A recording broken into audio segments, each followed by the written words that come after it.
Hey fitness family, it is Joel, and today I want to show you some Copenhagens and why. I want to talk about why we're going to do them. They're like oblique and adductor stabilization exercises. So you could use something like a bench. I would put a knee on top, leg on bottom, and I want to extend my hips forward. And then this hip is going to drop down. I want to push it up. That makes my oblique squeeze harder. My top adductors and my bottom oblique are going to work hard. Through the Copenhagens, we can identify which side of your core is much weaker. It'll be obvious based on how much time you can hold and how much drooping you have. We're going to go into a bunch of progressions to get stronger and stronger in the obliques and adductors. For level 1, I'm going to need a bench. I need something that I can put my other leg underneath. That's why a couch wouldn't work so great. And I'm going to put my elbow down. My elbow should be directly below my shoulder. That's really important. Then I'm going to put my top knee on the bench. I'm going to extend my hips first before I lift off. Big mistake I see when people do Copenhagens, they're in hip flexion. You should be in hip extension so your butt and your abs can work all the way.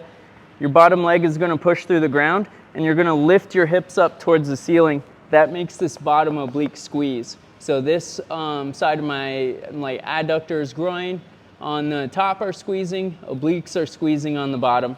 And then for 10 to 15 reps, nice and slow, I'm just gonna lift up my bottom leg, touch the bench with it, and then come down very slowly.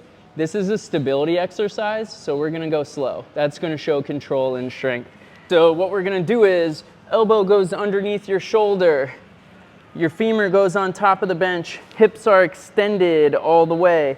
You're driving your hips up towards the ceiling to get that bottom oblique to turn on. And then what I'm going to do is I'm going to have this arm up, this leg's going to float, and now my reps are going to be elbow touching towards the knee, and then hips extend back out.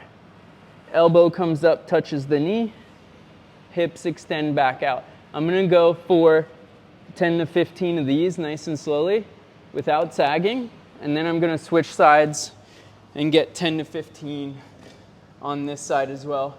If you can't touch all the way, that's fine.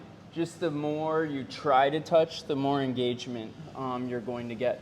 You should be able to get 3 sets of 15 on level 2 for you to do level 3. Check out level 3 next. With level 3, I'm basically just going to move further away from the bench to make my obliques work harder. Everything else will be relatively the same as level 1. Everything else is the same rules with the elbow. My elbow's directly below my shoulder. My hips are driving up towards the ceiling. My hips are driving forward. And I'm gonna do, slowly, I'm gonna do 10 to 15 reps like this. And then if I can do that without sagging, I'll switch sides and get 10 to 15 this way as well. Copenhagen level 4. So we're combining everything that we built with the first 3 levels into the level 4. You're gonna have your foot on again like you did on level 3. Elbows based directly under the shoulder like it should have been on all of them. Hips drive off, hips go up, hips go forward too.